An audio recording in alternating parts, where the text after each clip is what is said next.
தமிழகத்தையே உலுக்கி இருக்கும் கள்ளக்குறிச்சி விஷச்சாராய விவகாரத்தில் 49 பேர் உயிரிழந்திருக்கக்கூடிய நிலையில் இந்த விவகாரத்தில் மேலும் ஒரு முக்கிய நபர் கைது செய்யப்பட்டிருக்கிறார்.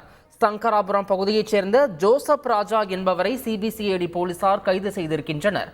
மேலும் இது தொடர்பான கூடுதல் விவரங்களோடு இணைகிறார் எமது செய்தியாளர் தேவநாதன். ஏற்கனவே இந்த விவகாரம் தொடர்பாக 4 பேரை கைது செய்திருக்கக்கூடிய நிலையில தற்போது கைது செய்யப்பட்டிருக்கக்கூடிய இந்த ஜோசப் ராஜா என்பவர் யார்? இவருடைய பின்னணி என்ன? கைது எண்ணிக்கை மேலும் அதிகரிக்க வாய்ப்பு இருக்கிறதா? தேவநாதன், முழு விவரம். கள்ளக்குறிச்சி மாவட்டம் கருணாபுரம் பகுதியில் விஷசாராயம் குடித்த 49 பேர் உயிரிழந்த நிலையில் 80க்கும் மேற்பட்டோர் தற்போது மருத்துவமனையில் தீவிர சிகிச்சை பிரிவில் இருக்கிறார்கள். இந்த நிலையில் தான் பார்த்தோம் அப்படின்னா, அந்த கருணாபுரம் பகுதியில் தொடர்ந்து சாராயம் விற்று வந்த கண்ணுக்குட்டி என்கின்ற கோவிந்தராஜ் கைது செய்யப்பட்டார். அதனைத் தொடர்ந்து அவருடைய மனைவியும் அவருடைய சகோதரரும் கைது செய்யப்பட்டார்கள்.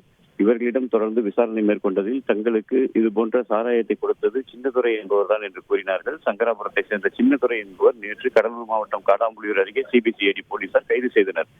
மேலும் அவரிடம் விசாரணை மேற்கொண்ட போது தன்னுடன் இருந்த ஜோசப் ராஜா தான் தனக்கு புதுச்சேரியிலிருந்து மதுபானங்கள் மற்றும் அது போன்ற பொருட்கள், அதாவது அந்த சாராயம் தயாரிப்பதற்கான பொருட்களை கொடுப்பதாக அவர் தெரிவித்ததை தொடர்ந்து தற்போது ஜோசப் ராஜாவை சிபிசிஐடி போலீசார் தங்களது கட்டுப்பாட்டிற்குள் கொண்டு வந்திருக்கிறாங்க.